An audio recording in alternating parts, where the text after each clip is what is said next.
Assalamualaikum, salam Malaysia Madani. Kanta 744 dimulakan dengan rangkuman berita utama dalam segmen Esensi.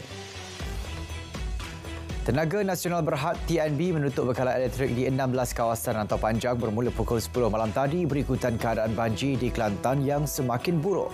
Langkah itu bagi memastikan keselamatan para pengguna. Antara kawasan terlibat ialah Banggul Kulim, Kubang Rambutan, Degong, Sekolah Kebangsaan SK Kok Pau, Padang Nyor dan Tanjung Erat. Penutupan bekalan akan dilakukan di pencawang elektrik yang terlibat.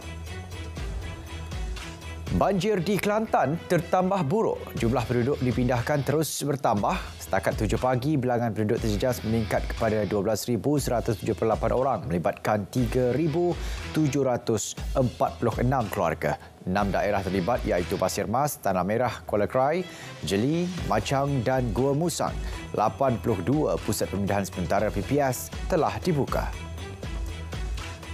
Di Terengganu, 8,397 penduduk terjejas banjir melibatkan 2,267 keluarga di 126 PPS membabitkan 6 daerah. Ia meningkat berbanding 1,568 keluarga setakat pukul 11.30 malam tadi. Kuala Nerus, daerah terbaru dilanda banjir gelombang ketiga. Hulu Terengganu menjadi daerah paling teruk terjejas mencecah 2,751 orang. Di Pahang, jumlah penduduk terjejas meningkat kepada 700 orang. Lipis, daerah terbaru terjejas banjir. 5 PPS dibuka di daerah itu termasuk Dewan Orang Ramai Kuala Serau dan Dewan Orang Ramai Kuala Medang. Di Raub pula, 10 PPS dibuka. Terengganu mencatatkan 11 sungai melepasi paras bahaya, antaranya Sungai Tersat di Kampung Sekayu, Sungai Besut di Jambatan Keruak, Sungai Dungun di Jambatan Jerangau dan Sungai Kemaman di Jambatan Air Putih. Manakala di Kelantan, 3 sungai melepasi paras bahaya setakat pukul 3 pagi. Menurut laman web Public Info Banjir, 6 sungai di Pahang turut berada di paras bahaya iaitu Sungai Luit di Kampung Subuh Maran merekodkan bacaan 28.46 meter berbanding paras normal 24 meter. Hujan lebat berterusan tahap bahaya diramal melanda beberapa kawasan di Kelantan dan Terengganu hingga hari ini. Menurut Met Malaysia, ia meliputi Tumpat, Pasir Mas, Kota Baru, Jeli dan Tanah Merah. Turut terlibat Bacok, Machang, Pasir Putih dan Kuala Krai. Di Terengganu, lokasi terbabit adalah Besut, Setiu dan Hulu Terengganu. Amaran hujan berterusan tahap waspada turut dikeluarkan di Kedah, meliputi Kubang Pasu, Kota Star, Pokok Sena, Padang Terap, Pendang, Sik dan Baling. Aliran trafik di beberapa lebuh raya utama malam tadi dilaporkan bergerak perlahan berikutan warga kota mula kembali bekerja hari ini setelah cuti sempena perayaan Christmas. Jurucakap Lembaga Lebuh Raya Malaysia LLM berkata kesesakan berlaku di Plaza Tol Gombak menghala ke Kuala Lumpur susulan pertambahan kenderaan. BLAS turut melaporkan trafik perlahan dari Gopeng ke Tapah dan Bido ke Sungai.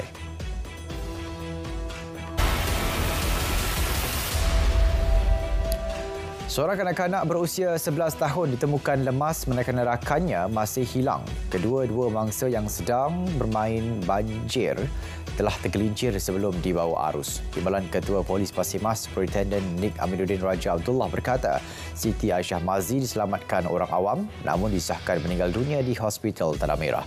Operasi mencari dan menyelamat mangsa kedua iaitu Nur Damia Kaisara Muhammad Sabri masih giat dijalankan. Manakala di Gua Musang, 4 lelaki yang terperangkap lebih 4 jam di atas pokok rambai akibat banjir berjaya diselamatkan. Keempat-empat lelaki terbabit pada awalnya melarikan diri ke stor baja sebelum terpaksa memanjat pokok berkenaan untuk selamatkan diri. Ketua Lal Bomber dan Penyelamat Gua Musang memaklumkan sebuah bot penyelamat turut digunakan untuk meredah arus sungai dalam usaha membawa mereka turun dari atas pokok. Di Tawau, Sabah, pasukan bomber menangguhkan operasi mencari dan menyelamat seorang kanak-kanak lelaki berusia 2 tahun yang dipercayai terjatuh ke dalam muara sungai berhampiran Kampung Kurnia Jaya, Jalan Apas Batu 4. Dalam kenyataan Pusat Gerakan Operasi Bomber, ibu mangsa memaklumkan kanak-kanak tersebut telah tergelincir kemudian terjatuh. Mangsa dilaporkan memakai baju berwarna putih semasa kejadian. Operasi SAR yang ditangguh pada 7.30 malam akan disambung hari ini. Polis menahan 5 lagi individu semalam bagi membantu siasatan kes seorang lelaki maut ketika bergaduh dengan abang teman wanitanya di Sungai Johor Rawang pada Sabtu. Pemangku Ketua Polis Daerah Gombak berkata mereka terdiri daripada 3 lelaki dan 2 wanita berusia 19 hingga 35 tahun. Kesemua mereka direman seminggu bermula semalam bagi membantu siasatan mengikut Seksyen 302 Kanun Keseksaan kerana membunuh. Seorang lelaki dan wanita warga asing ditahan di Taman Ungku Tun Aminahan Johor Bahru, Johor. Dipercayai terlibat kes pembunuhan seorang wanita warga asing pada Ahad. Ketua Polis Daerah Johor Bahru Utara, Assistant Commissioner Balbir Singh berkata, suspek wanita 41 tahun ditahan di kediamannya manakala suspek lelaki 24 tahun ditahan semasa berada di tempat pembuangan sampah. Punca kejadian masih dalam siasatan. Mayat seorang lelaki ditemui dalam longkang di Jalan TSB 9, Kota Damansara Rabu lalu. Timbalan Ketua Polis Daerah Petaling Jaya berkata, siasatan mendapati mangsa merupakan lelaki berbangsa India berumur lingkungan 45 tahun dan dipercayai telah meninggal dunia dalam tempoh kurang dari 24 jam. Orang ramai yang ada sebarang maklumat mengenai kejadian tersebut diminta segera memaklumkan kepada polis. Mayat seorang lelaki ditemukan dalam sebuah kereta di Kota Damansara. Orang ramai yang melihat atau berada di lokasi kejadian diminta tampil ke Balai Polis berhampiran atau berhubung terus dengan Ketua Polis Balai Kota Damansara. Timbalan Ketua Polis Daerah Petaling Jaya menyatakan siasatan awal mendapati si mati dijumpai dalam keadaan tidak sedarkan diri dalam sebuah kenderaan jenis Pro 2 Beza di kawasan parkir kenderaan CBS Kota Damansara. Maritim Malaysia Zon Sandakan berjaya merampas 400 liter dicaki minyak petrol diisi dalam 20 tong di perairan Sandakan. Pengarah Zon Maritim Sandakan, Kapten Maritim Zainuddin Muhammad Zuki berkata pihaknya mengesan 2 bot pancung dalam keadaan mencurigakan di kedudukan 1.6 Batu Nautika Utara Pulau Bai. Kesemua minyak petrol yang dirampas dibawa masuk ke jeti Zon Maritim Sandakan untuk siasatan lanjut. Kes disiasat di bawah Akta Kawalan Bekalan 1961. 2 lelaki ditahan dan 3,608 kg dadah berjaya dirampas menerusi operasi tapis bersepadu di 2 lokasi perasingan di Kota Baru dan Pasir Mas. Timbalan Ketua Polis Kelantan DCP Muhammad Ali Tambi berkata suspek itu ditahan di Kampung Pendek Batu Lima, Jalan Salur. Suspek kedua pula ditahan di sebuah rumah di Kampung Padang Embun, Kubang Sepat, Pasir Mas. Lebih 200 individu berusia 18 hingga 68 tahun ditahan atas kesalahan dadah menerusi operasi tapis bersepadu.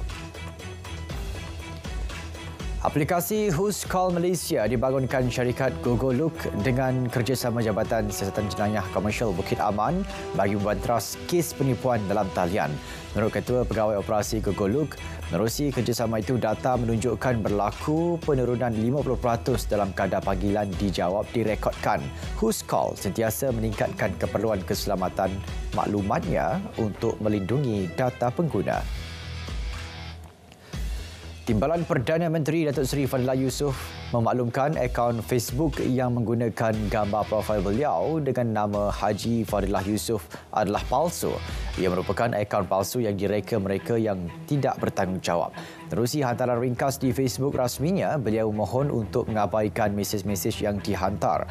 Aduan telah dibuat kepada pihak Facebook untuk tindakan lanjut.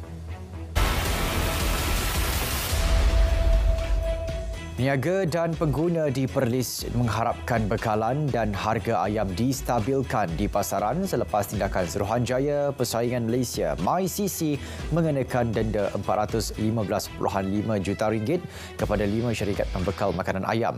Usaha berterusan perlu terus digerakkan bagi mengesan dan menyiasat mana-mana syarikat yang mewujudkan kartel bukan sahaja melibatkan ayam, malahan produk lain yang menjadi keperluan harian. Musim perayaan mencetuskan limpahan ekonomi kepada negara. Menurut Pensyarah Kanan Fakulti Pengurusan dan Ekonomi Universiti Pendidikan Sultan Idris UPSI, Dr. Mat Isnin Mat Saleh, 3 sektor yang memberikan impak ekonomi pada musim perayaan ialah peruncitan, pelancongan dan pengangkutan. Walaupun berbentuk bermusim, namun ia memberi kesan yang besar kerana rakyat Malaysia. Ekonomi penjagaan akan dipertingkat untuk mengukuhkan jaringan keselamatan sosial negara untuk tahun mendatang. Ia bagi memastikan golongan sasar mendapat akses dan perkhidmatan berkualiti tinggi. Menteri KPWKM berkata ia meliputi penjagaan kanak-kanak hingga warga tua. Matlamat ini memerlukan kerjasama kolektif termasuk daripada agensi kerajaan dan swasta serta NGO. Kutipan cukai yang efisien dan adil mewujudkan keseimbangan ekonomi. Justru pelaksanaan cukai jualan 10% ke atas barangan bernilai rendah LVG yang bermula 1 Januari depan dilihat mampu menambah baik sistem cukai jualan sedia ada. Ketua Ekonomi dan Kewangan Sosial Bank Muamalat Malaysia, Dr. Azbar Nizam Abdul Rashid berkata, cukai jualan yang dikenakan pada barangan yang dijual secara dalam talian ini juga membantu meningkatkan hasil kerajaan. Penduduk kamp pelarian Al-Maghazi berkata tidak ada kawasan yang selamat di semenanjung Gaza selepas serangan terbaru rejim Israel yang mengorbankan 70 orang. Israel mendakwa ia mengeluarkan amaran awal pemindahan supaya orang awam dapat menyelamatkan diri sebelum aktiviti ketenteraan tetapi dinafikan penduduk. Kamp Al-Maghazi antara kamp di Gaza ditubuhkan pada 1949 menurut PBB untuk melindungi pelarian kesan penubuhan Israel tahun sebelumnya. Sekurang-kurangnya 4 terbunuh, 20 lagi hilang selepas sebuah rumah dihanyutkan tanah runtuh di Timur Republik Demokratik Kongo.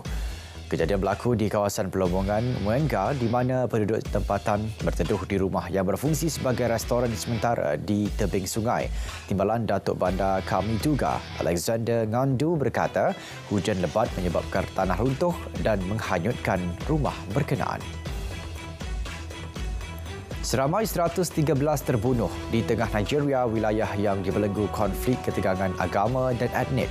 Ketua Kerajaan Tempatan, Kasah, menjelaskan kumpulan militan yang dipanggil Penyamun melancarkan serangan terhadap lebih penempatan 20 komuniti berbeza. Lebih 300 dilaporkan cedera dirawat di hospital di Bokos, Jos dan Barkin Ladi. Ketua Kumpulan Separa Tentera Luis Antonio da Silva Braga, lebih dikenali sebagai Zinio, menyerah diri kepada pihak polis. Zinio dilabel sebagai musuh awam paling dikendaki jadi buruan sejak 2018 atas jenayah pemerasan wang perlindungan, pengedaran dadah dan pengubahan wang haram di Rio de Janeiro.